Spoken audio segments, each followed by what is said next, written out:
dahsyat, Allahku dahsyat, Allahku hebat luar biasa. Yesusku dahsyat, Yesusku dahsyat, Yesusku hebat luar biasa.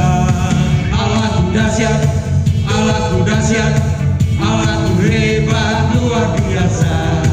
Yesusku dahsyat, Yesusku dahsyat, Yesusku hebat luar biasa. Dia ciptakan yang tidak ada menjadi ada. Dia buktikan yang tidak bisa jadi bisa. Tidak ada yang mustahil bagi Dia. Allahku dahsyat, Yesusku hebat luar biasa.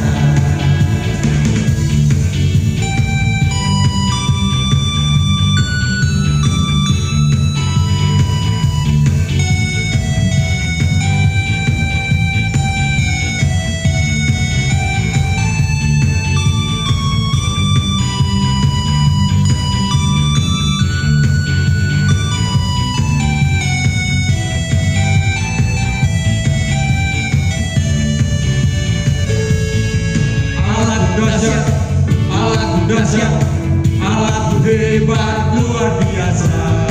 Yesusku dahsyat, Yesusku dahsyat, Yesusku hebat luar biasa. Allahku dahsyat, Allahku dahsyat, Allahku hebat luar biasa.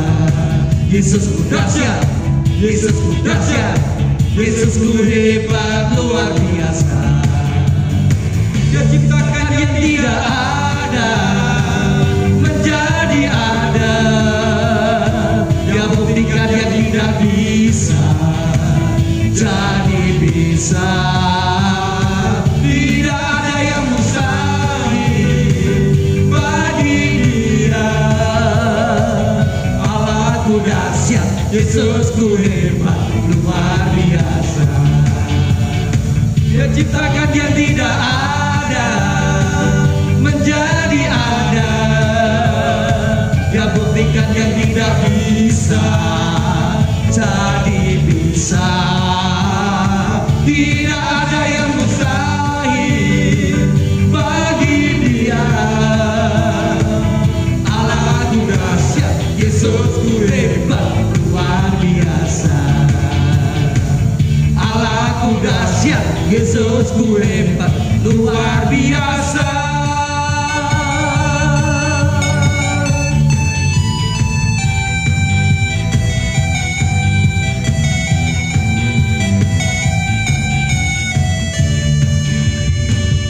Shalom, salam damai sejahtera dari Allah yang dahsyat, Allah yang luar biasa, Allah yang kita kenal nama adalah Yesus Kristus Tuhan. Lewat pujian yang tadi kita nyanyikan, Bapak Ibu Saudara, kita diingatkan bahwa Allah yang saudara dan saya sembah adalah yang begitu dahsyat. Bahwa Dia katakan Dia menciptakan yang tidak ada menjadi ada. Langit dan bumi yang hari ini saudara dan saya nikmati dulunya tidak ada. Tapi karena Allah kemudian ciptakan semuanya dan akhirnya menjadi ada langit dan bumi yang kita nikmati ini. Bahkan kalau orang mengatakan tidak bisa lagi, Yesus membuktikan bahwa Dia bisa. Yang tidak bisa bagi manusia, tidak ada satupun yang mustahil bagi Dia. Terlalu dahsyat Bapak Ibu Saudara. Allah yang saudara dan saya sembah, sekali lagi saya katakan Dia adalah Allah yang sangat dahsyat, luar biasa. Hari ini Bapak Ibu Saudara, kita akan belajar sebuah tema. Tema ini sangat sederhana Bapak Ibu.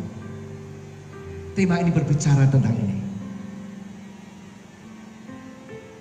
Adakah kamu mempunyai lauk pauk? Saya ulangi sekali lagi. Adakah kamu mempunyai lauk pauk?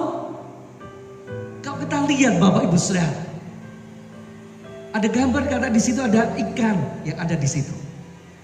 Sebuah pertanyaan yang sangat sederhana Bapak Ibu Saudara. Pertanyaan cuma mengatakan, kamu punya enggak lauk pauk? Bukankah ini berbicara tentang sesuatu yang sangat sederhana?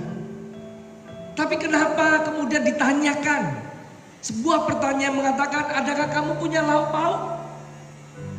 Lihat sekarang Bapak Ibu Saudara, kita akan belajar hal ini. Bukankah hari-hari yang saudara dan saya lalui hari-hari ini sudah banyak mengalami penderitaan orang-orang yang ada di sekitar kita. Bukan hanya bicara tentang lauk pauk. Untuk makannya saja Bapak Ibu Saudara.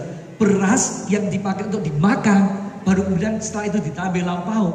Berasnya saja tidak punya, apalagi lauk pauknya. Bukankah di berita ada mengatakan sampai orang tidak bisa kemudian membeli beras.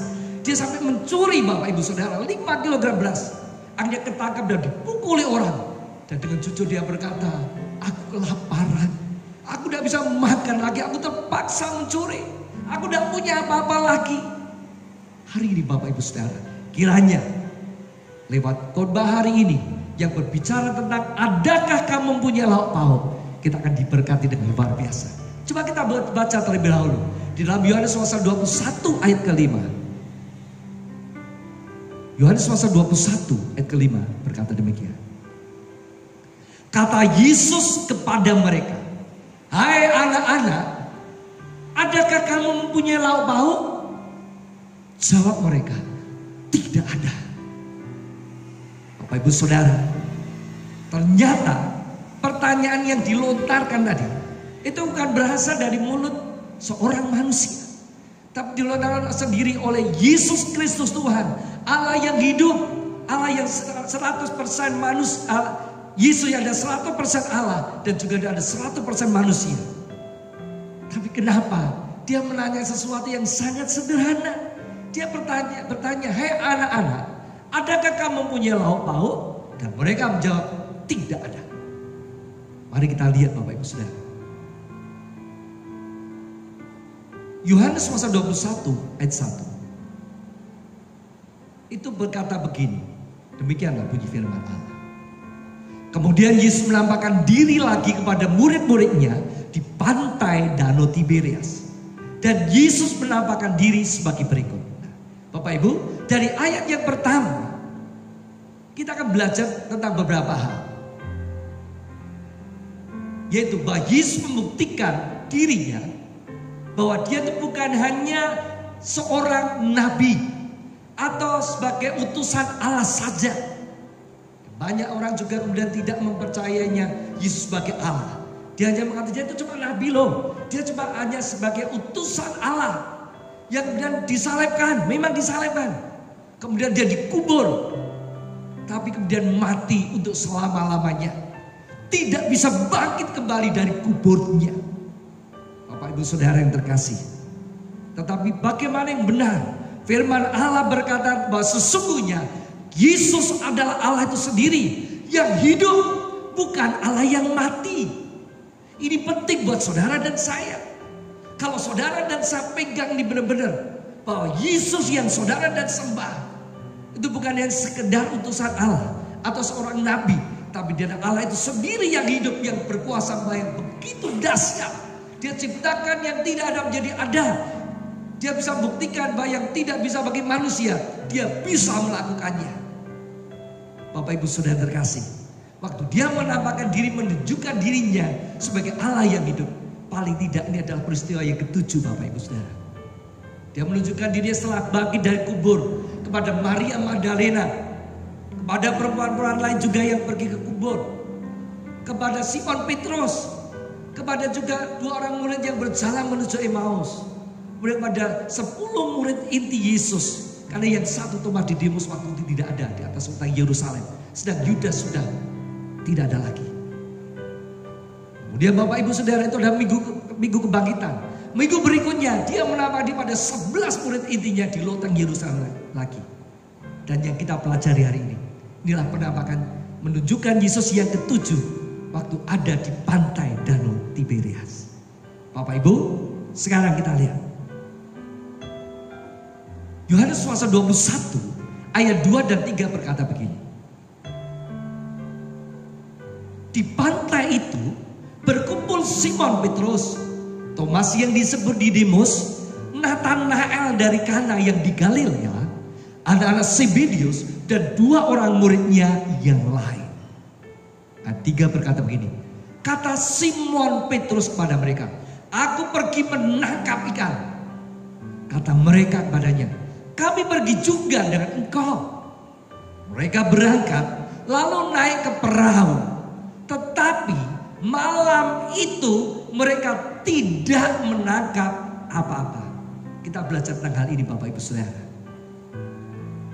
Saya katakan itu berbicara tentang malam kelabu. Merupakan malam kegagalan. Tadi dikata di situ, tetapi malam itu mereka tidak menangkap apa-apa. Mereka bukan orang yang bodoh loh Bapak Ibu Saudara. Mereka bukan nelayan yang handal. Sudah biasa mereka mencari ikan. Orang yang berkata, ini daerahku, aku ngerti. Dari ujung di sebelah sana, dari timur ke barat, dari utara ke selatan, aku tahu ini Danau Galilea, Danau Tiberias, aku mudeng tahu semuanya. Aku ngerti di mana ikan-ikan itu berada. Sehingga dengan sebuah keyakinan, Simon berkata, aku pergi nangkep ikan. Dia sangat percaya diri bahwa waktu dia pergi, dia pasti mendapatkan ikan. Murid-murid yang lain juga berkata, baik, aku juga pergi juga dengan engkau. Maksudnya sama. Ayo kita sama-sama pergi ke danau. Untuk apa? Menangkap ikan. Tapi apa yang terjadi Bapak Ibu Saudara? Ternyata waktu mereka sudah berusaha keras, mereka menebarkan jalannya di sebelah kanan perahu. Tidak dapat. Dia tebarkan jalannya di sebelah kiri. Tidak dapat. Maju lagi. Di depan sana ditebarkan jalannya. Tidak mendapat ikan juga. Atau mungkin di belakang. Tidak dapat. Berapa puluh kali mereka melemparkan jalannya. Tetapi tidak ada hasilnya sama sekali. Itu adalah sungguh-sungguh malam yang sangat kelabu Bapak Ibu Saudara. Malam yang penuh dengan kegagalan. Dengan banyak tetesan air mata. Bukankah Bapak Ibu Saudara seperti tadi yang di depan saya katakan. Hari-hari ini. Ada banyak orang yang sedang mengalami. Namanya adalah malam kelabu. Malam kegagalan. Di mana mereka bingung. Apa yang bisa aku perbuat di saat seperti ini. Banyak orang yang sudah diberhentikan dari pekerjaannya. Di PHK di Indonesia sudah berapa juta. Belum di seluruh dunia. Berapa puluh juta orang yang di PHK. Perusahaan yang besar-besar bangkrut semuanya. Yang kecil apalagi bangkrut semuanya. Sehingga mereka bingung. Inilah saat-saat yang paling sulit dalam hidupku. Dan ada satu pun yang bisa diandalkan. Atau mungkin saudara yang sedang mendengarkan khotbah ini, saudara bisa juga mengalami yang seperti itu. Sudah mengalami malam kelabu, malam yang penuh kegagalan. Apa yang saudara kerjakan hari ini malam kegagalan, bahkan kegagalan yang total. Bekerja setengah mati tapi tidak benar mendapatkan hasil. Yang ada hanya tetesan air mata. Kenapa hal itu terjadi Bapak Ibu? Lihat. Penyebabnya adalah karena murid-murid Yesus pada waktu itu, termasuk ada juga saudara dan saya yang sebagai muridnya Yesus, tidak melibatkan atau mengandalkan Tuhan. Mereka ada di luar Tuhan, terlepas dari Tuhan. Dan akibatnya apa saudara? Tuhan kemudian lepas tangan. Tuhan melepaskan tangannya. Nih, kamu mau berbantu silakan. Kamu tidak mau melibatkan aku, kamu ada di luar aku, kamu terlepas dari aku, ini silakan. Dan waktu seperti itu saudara-saudara, kita akan mengalami malam kelabu. Yohanes pasal 15 ayat 5 bagian C mengingatkan kita demikian. Yohanes 15 ayat 5 bagian C. Sebab di luar aku kamu tidak dapat berbuat apa-apa. Perhatikan Bapak Ibu Saudara. Ini yang berkata, pernyataan ini berasal dari Yesus Kristus Tuhan. Dia berkata kalau kamu ada di luar aku, kamu tidak bisa berbuat apa-apa. Meskipun kamu bekerja keras pagi, siang, sore, malam, tapi kamu lepas dari aku, kamu tidak mengandalkan aku, kamu keluar dari aku lepas tangan. Dan kalau aku lepas tangan, kamu akan gagal. Termasuk murid-murid Yesus pada waktu itu saudara. Perhatikan dalam Yohanes pasal 21 ayat 3 bagian A. Dikata begini. Yohanes 21 bagian 3 bagian A. Kata Simon Petrus kepada mereka, aku pergi menangkap ikan. Bapak Ibu Saudara yang terkasih, lihat ini Bapak Ibu. Siapa yang mengatakan itu? Ternyata yang mengatakan tadi adalah Simon Petrus. Dia berkata, aku pergi menangkap ikan. Kadang-kadang saudara dan saya juga seperti itu kan. Kita menghadapi hidup ini sepertinya biasa. Pengalamanku, aku pasti bisa. Seperti biasanya aku pasti bisa. Tapi ternyata apa yang menjadi perkataan manusia itu satu kali saat bisa gagal. Tapi satu lagi Bapak Ibu Saudara, perkataan dari Yesus Tuhan pasti tidak pernah gagal. Dan itu pasti terjadi. Simon berkata, aku akan menangkap ikan. Dan ternyata mereka gagal total. Tangisan, penderitaan, sampai semuanya tidak dapat apa-apa Bapak Ibu Saudara terkasih. Tapi lihat, kalau Yesus sendiri yang berkata-kata, pasti apa yang dikatakan Yesus pasti terjadi. Dan tidak ada satupun yang gagal Bapak Ibu Saudara. Karena itu Bapak Ibu Saudara, hari ini kalau saudara dan saya sudah mengalami kegagalan seperti itu, jangan takut lagi saudara. Hapuskan air matamu. Yesus berjanji, Allah yang saudara dan saya kasih berjanji, Dia akan merubah malam kelabu, malam kegagalan menjadi siang berkat, siang yang penuh dengan keberhasilan. Kita baca Yohanes pasal 21 ayat yang keempat. Berkata begini, ketika hari mulai siang, Yesus berdiri di pantai. Akan tetapi murid-murid itu tidak tahu bahwa itu adalah Yesus. Bapak Ibu Saudara, lihat, sepanjang malam itu mereka mengalami kegagalan. Karena tadi dikatakan, dia tidak melibatkan Yesus, tidak mengandalkan Yesus. Dia ada di luar Yesus, terlepas dari Yesus. Yesus akhirnya lepas tangan, akhirnya mengalami kegagalan. Tapi ternyata setelah malam itu tadi, malam kelabu itu tidak selamanya saudara. Seberapa lamanya kita pun merasakan kegagalan. Tapi ingat, malam itu satu kali akan berganti yang namanya pagi. Dan kemudian berganti menjadi namanya siang. Tunggu saja Bapak Ibu Saudara. Tapi di waktu siang pun tidak menjamin yang namanya keberhasilan. Keberhasilan, kesuksesan. Itu juga tergantung dan pasti tergantung kepada siapa? Yesus Tuhan. Kenapa saya kata begitu? Karena pada waktu siang hari itu ternyata Yesus sudah berdiri di pantai. Ketika hari mulai siang, Yesus berdiri di pantai. Itu yang menjadi kuncinya Bapak Ibu Saudara. Lihat Bapak Ibu Saudara, kuncinya adalah Yesus ada di situ. Jadi dimanapun saudara dan saya berada, pastikan setiap hari, setiap saat Yesus hadir bersama dengan saudara dan saya. Di dalam pekerjaanmu dan pekerjaanku, di dalam pelayanan saudara dan pelayanan saya, di dalam rumah tanggamu dan rumah tanggaku.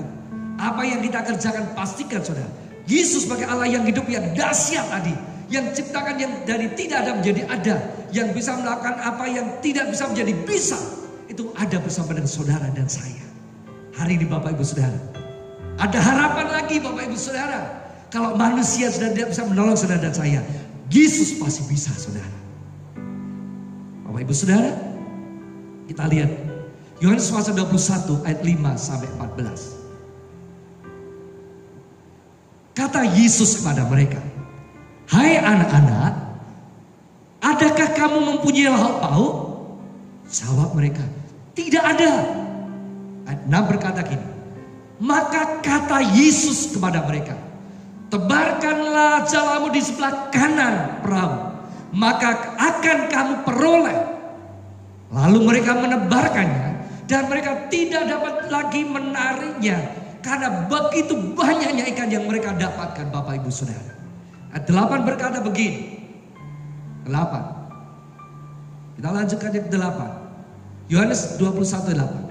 Murid-murid yang lain datang dengan perahu karena mereka tidak jauh dari darat, hanya kira-kira 200 hasta saja, dan mereka menghela jala yang penuh ikan itu.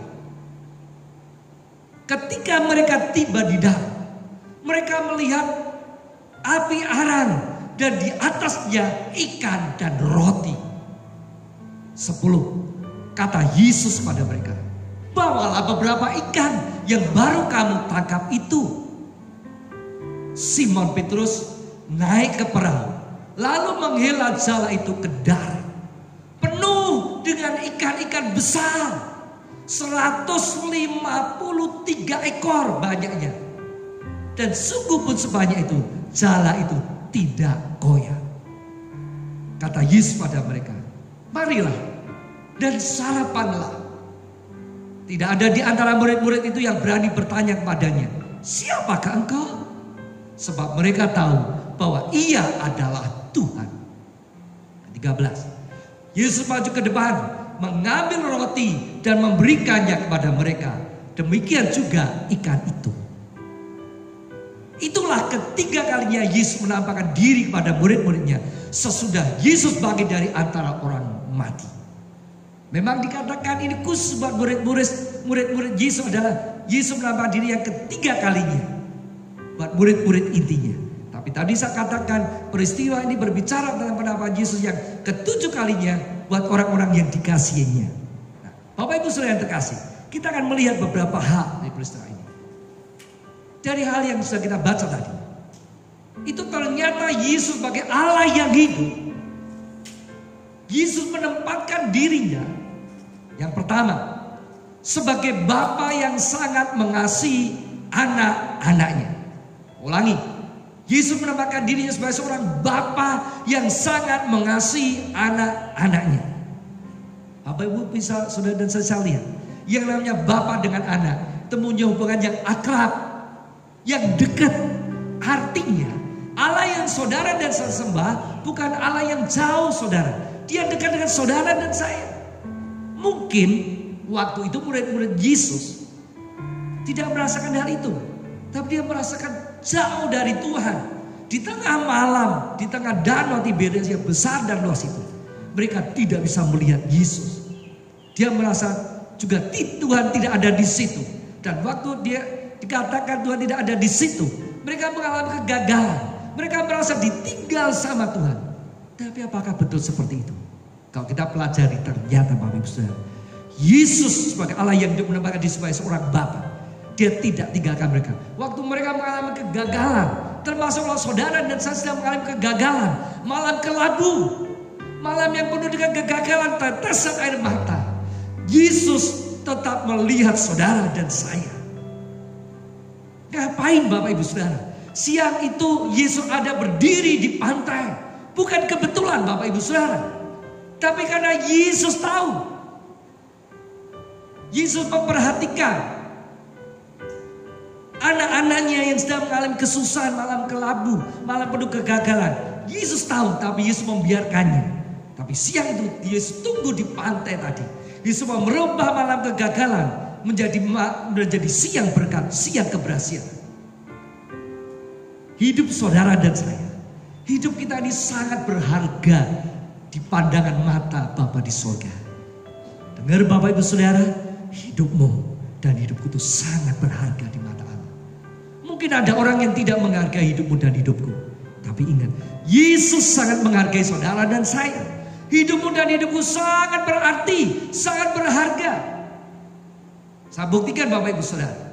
Tadi dikatakan, saya tuliskan di situ, Yesus memperhatikan, dia mau mengurus sampai hal-hal yang paling kecil dari kehidupan saudara dan saya. Sesuai dengan tema firman Tuhan hari ini, Yesus cuma tanya, hai anak-anak, adakah kamu punya lauk pauk? Firman Allah tidak berkata begini. Yesus kemudian berkata sama mereka waktu di pinggir danau, lur, sedulur, apa kamu punya lauk pauk? Tuhan tidak bertanya seperti itu. Atau dia juga bertanya, hei mas, apa kamu punya lauk pauk? Tidak juga. Tuhan juga tidak berkata, hei dek, apa kamu punya lauk pauk? Tidak juga. Tapi apa yang dikatakan Yesus? Dia berkata, hei anak-anak, saya ulangi, hei anak-anak, apakah kamu punya lauk pauk? Artinya, sekali lagi, dia menempatkan dia sebagai seorang Bapa yang sangat mengasihi anak-anaknya. Siapa anaknya? Saudara dan saya. Kita lihat Matius 10 ayat 30 berkata begini. Dan kamu, rambut kepalamu pun terhitung semuanya. Bapak Bapak Ibu Saudara, siapa yang mau ngurus rambut? Siapa yang mau bisa menghitung rambut? Tidak ada seorang pun yang mau menghitung rambut Bapak Ibu Saudara. Terlalu sulit, tidak bisa Bapak Ibu. Dan ngapain hitung rambut? Tetapi firman berkata, Yesus yang saudara sembah, berkata firman Allah, rambut di kepala saya, rambut di kepalamu, itu semua dihitung satu demi satu, terhitung di hadapan Allah. Dan satu pun yang bisa rontok ke bawah tanpa seizin daripada Tuhan. Matius pasal 29, maksud saya Matius 10, ayat sebelumnya dia 29, 30 dan 31. Coba kita baca terlebih dahulu. Berkata begini, bukankah burung pipit dijual 2 ekor seduit? Namun seekor pun daripadanya tidak akan jatuh ke bumi di luar kehendak Bapamu. Dan kamu, rambut kepalamu pun terhitung semuanya. Sebab itu janganlah kamu takut, karena kamu lebih berharga daripada banyak burung pipit. Perhatikan Bapak Ibu Saudara, burung pipit pada waktu itu, bahkan sampai sekarang di Timur Tengah, itu merupakan sebuah makanan yang enak tapi murah Bapak Ibu. Dikatakan 2 ekor burung pipit harganya 1 duit. Sedangkan 1 duit itu mata uang yang paling kecil. 1 duit itu kira-kira 1/16 daripada 1 dinar. Saya ulangi, 1/16 daripada 1 dinar. Sedangkan 1 dinar itu adalah upahnya orang kerja dalam 1 hari. Orang bekerja dalam 1 hari itu 1 dinar. Sedangkan 1 duit itu ada 1/16-nya. Contoh, kalau kemudian orang kerja 1 hari 100.000, berarti 1 duit itu kira-kira 6.000-an. Ada orang yang kerjanya cuma sehari 80.000, berarti cuma 5.000. Nah, lah kalau 2 ekor burung pipit itu 1 duit, itu berarti 1 ekor harganya ada 3.000, ada bahkan 2.500 Bapak Ibu Saudara. Begitu murahnya. Tapi firman Allah berkata, burung pipit yang berterbangan itu, firman berkata tidak ada satu pun yang dibiarkan jatuh ke bumi tanpa seizin daripada Bapa yang di surga. Injil Lukas bahkan mengatakan, burung pipit tadi tidak ada satu pun seekor pun yang dilupakan sama Bapa di surga.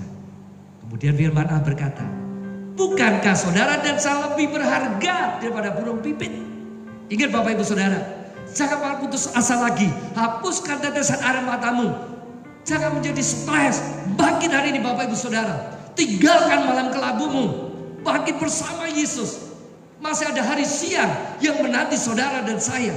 Tapi pastikan Yesus ada di situ. Ada di tengah-tengah saudara dan saya. Setiap hari, setiap saat. Yang kedua, Yesus menempatkan dirinya sebagai Bapa yang memberikan yang terbaik bagi anak-anaknya. Bapak Ibu Saudara, Yesus tadi cuma bertanya, hai anak-anak, adakah kamu punya lauk pauk? Bapak Ibu, kalau yang ada di perahu cuma 7 orang, Tuhan omong kan, tanya, apa kamu punya lauk pauk? Tidak mungkin seseorang itu akan makan dengan lauk pauk yang begitu banyak. Kalau lauk pauk pada waktu itu berbicara tentang ikan yang dipakai sebagai lauknya, Bapak Ibu Saudara. Tadi kita tahu ternyata Bapak Ibu Saudara, yang ditanyakan Tuhan seperti itu, ternyata Tuhan itu sudah siapkan yang luar biasa.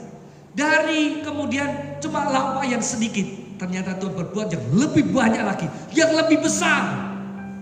Apa yang tidak pernah dipikirkan oleh manusia, yang tidak pernah dilihat oleh mata, tidak didengar oleh telinga, seperti 1 Korintus 2 ayat 9 berkata begini Bapak Ibu Saudara. Perhatikan 1 Korintus 2 ayat 9. Tetapi seperti ada tertulis, apa yang tidak pernah dilihat oleh mata dan tidak pernah didengar oleh telinga dan yang tidak pernah timbul di dalam hati manusia, semua yang disediakan Allah untuk mereka yang mengasihi Dia. Bapak Ibu perhatikan, Yesusmu dan Yesusku sangat mengasihi saudara dan saya. Bukan hanya mengasihi, tapi Dia akan memberikan yang terbaik buat saudara dan saya. Buktinya apa saudara? Ternyata waktu mereka kemudian berkata tidak punya, aku tidak punya, Tuhan dari jauh berkata, hai anak-anak, tebarkan jalamu di sebelah kanan perahu, maka kamu akan peroleh tadi. Firman Allah tidak berkata, hai anak-anak, tebarkan jalamu di sebelah kanan perahu, mudah-mudahan, semoga kamu dapat ikan. Tidak. Tapi sekali Yesus berbicara, pasti terjadi. Yesus tidak pernah ingkar janji karena Dia maha kuasa. Apa yang dikatakan pasti terjadi. Tuhan berkata, waktu kamu kemudian mendapatkan jala di sebelah kanan perahu, kamu akan memperolehnya. Di dalam Yesus sudah pasti dan sungguh ada sebuah kepastian, bukan moga-moga. Jadi hari ini Bapak Ibu Saudara, bangkitkan balik rohmu. Lihat Yohanes 21 ayat 6, 9, 11 ke 12. Itu berkata hal yang seperti ini Bapak Ibu Saudara. Yohanes 21 ayat 6. Dikatakan begini firman Allah. Dan supaya Bapak Ibu berikan yang terbaik pada anaknya. Maka kata Yesus pada mereka, tebarkanlah jalamu di sebelah kanan perahu, maka akan kamu peroleh. Lalu mereka menebarkannya dan mereka tidak dapat menahannya lagi karena banyaknya ikan. Selanjutnya tadi Yohanes 21 ayat ke-9 ya. Tadi berkata begini. Ketika mereka tiba di darat, mereka melihat api arang dan di atasnya ikan dan roti. 11. Yohanes 21 ayat 11. Simon Petrus naik ke perahu, lalu menghela jala itu ke darat. Penuh ikan-ikan besar, bukan ikan kecil Bang. Ikan besar, 153 ekor banyaknya. Dan sungguh pun sebanyak itu, jala itu tidak koyak. Lihat Bapak Ibu. Kalau Tuhan sudah memberikan saudara, bukan hal yang kecil, tapi yang gede-gede, yang banyak, yang berkualitas. Dan ingat, kalau Tuhan sudah memberkati saudara dan saya, tidak ada satupun yang tercecer, tidak ada satupun yang bisa mengambilnya. Apa yang Tuhan berikan kepada saudara dan saya pasti kita nikmati. Jala itu tidak koyak, meskipun banyak ikan gede di situ. Artinya, kalau Tuhan sudah membalikkan malam kelabu dari hidup saudara dan saya menjadi siang berkat, siang keberhasilan, saudara saya akan menikmati berkat yang luar biasa, yang besar-besar, yang terbaik, yang tidak pernah dibayangkan oleh 7 orang muridnya. Dari yang tidak ada ikan sama sekali, tahu-tahu Tuhan bikin mujizat. Ikannya di danau dikumpulkan sama Tuhan. Dan Tuhan pilih bukan ada ikan kecil, yang gede-gede Bapak Ibu, yang besar-besar, yang berkualitas, yang disediakan buat orang yang mengasihi Tuhan. Dan itu Bapak Ibu Saudara, ingat, Tuhan sangat sayang buat saudara dan saya. Yang terakhir, ketiga, dia Bapak yang mau memimpin kehidupan anak-anaknya. Lihat, saya ulangi lagi, dia sebagai Bapak yang mau memimpin kehidupan anak-anaknya. Bukan hanya dia sangat mengasihi saudara dan saya, kemudian memberikan terbaik, tapi Tuhan Yesus mau memimpin hidupmu, mengambil alih seluruh kendali hidupmu sebagai pemimpin dalam hidup saudara. Baca Yohanes 21 ayat 12 dan 13. Kata Yesus pada mereka, marilah dan sarapanlah. Tidak ada di antara murid-murid itu yang berani bertanya padanya, siapakah engkau? Sebab mereka tahu bahwa ia adalah Tuhan. 13. Yesus maju ke depan, mengambil roti dan memberikannya kepada mereka. Demikian juga ikan itu. Lihat Bapak Ibu, ayat 12 mengatakan, Yesus berkata, ayo sekarang datang sini, ayo sarapanlah. Tuhan sudah menawarkan tadi, mereka datang kemudian mendekati apa? Ternyata di darat Tuhan sudah sediakan api arang, kayu bakar, dan di atasnya sudah ada ikan dan sudah ada roti. Lihat saudara ya, apa yang tidak pernah dilihat oleh manusia, yang tidak pernah dipikirkan, yang tidak pernah timbul dalam hati, ternyata Tuhan sudah sediakan semuanya buat saudara dan saya. Bukan ikan yang mentah, sudah ada di situ, sudah ada dulu di situ. 3 saudara dan saya makan Bapak Ibu Saudara. Luar biasa Allah kita kan. Dan dia berikan yang terbaik buat anak-anaknya. Karena itu Bapak Ibu Saudara, kalau kita mau yang seperti itu, Tuhan mau memimpin hidup saudara dan saya. Waktu ditawarkan, mari makanlah. Tapi ternyata Tuhan tidak diam. Tapi justru setelah itu Tuhan berkata, Yesus maju ke depan. Yesus mengambil alih, mengambil kendali keadaan waktu itu. Roti sudah disediakan, ikan sudah disediakan, tinggal makan. Kenapa Tuhan masih maju ke depan? Ternyata dia mengambil roti, kemudian mengambil ikan, dan dibagikannya buat mereka. Artinya, Tuhan mau memimpin seluruh kehidupan saudara dan saya. Dia Allah yang begitu sangat mengasihi. Kedua, dia sangat memberikan yang terbaik buat saudara dan saya. Dan ingat ketiga, dia mau memimpin hidup saudara dan saya. Kurang apa lagi Bapak Ibu Saudara? Kurang apa lagi? Pertanyaan tadi mengatakan, hei anak-anak, adakah kamu punya lauk pauk? Ternyata diganti. Lauk pauk yang pikiran hanya sedikit, diganti dengan berkat yang berlimpah-limpah. 153 ekor ikan yang gede-gede. Puji Tuhan. Hari ini bangkit saudara, bersukacitalah. Ada pengalaman yang baru bersama Tuhan. Masih ada siang berkat, siang keberhasilan. Hari ini saudara yang merasa kekurangan, tidak mengalami berkat Tuhan lagi, mengalami kegagalan, tetesan air mata, ganti dengan penuh sukacita. Siapa yang sanggup menggantinya? Yesus Kristus Tuhan. Dia akan sediakan lauk buat saudara dan saya. Kehidupanmu sehari demi sehari, Tuhan yang memelihara saudara dan saya. Jangan takut lagi saudara. Tuhan bersama dengan saudara dan saya. Dia mengadakan yang tidak ada menjadi ada. Bangkit saudara hari ini dalam nama Tuhan Yesus Kristus. Amin. Saya akan berdoa buat saudara. Tuhan Yesus berkati setiap para pendengar yang sudah mendengarkan firman Allah hari ini. Berkati mereka supaya mereka bangkit kembali dari kegagalannya, dari malam kelam menjadi siang berkat, siang keberhasilan. Tidak putus asa. Tuhan kemudian sangat mengasihi kami. Tuhan memberikan yang terbaik buat kami. Bukan Tuhan memimpin seluruh hidup kami. Waktu Tuhan yang memimpin hidup kami pasti diberkati luar biasa. Dalam nama Tuhan Yesus, Tuhan tolong setiap kami yang mendengar firman Allah ini. Kami bangkit kembali bersama Tuhan. Dan cukup semua yang kami butuhkan. Dan terlebih daripada itu, kami sudah mendapatkan Yesus Tuhan sebagai Allah yang hidup. Dalam nama Tuhan Yesus kami mengucap syukur dan berdoa. Haleluya. Amin. Salam kemenangan lagi buat saudara. Mari bangkit bersama Tuhan. Haleluya. Amin.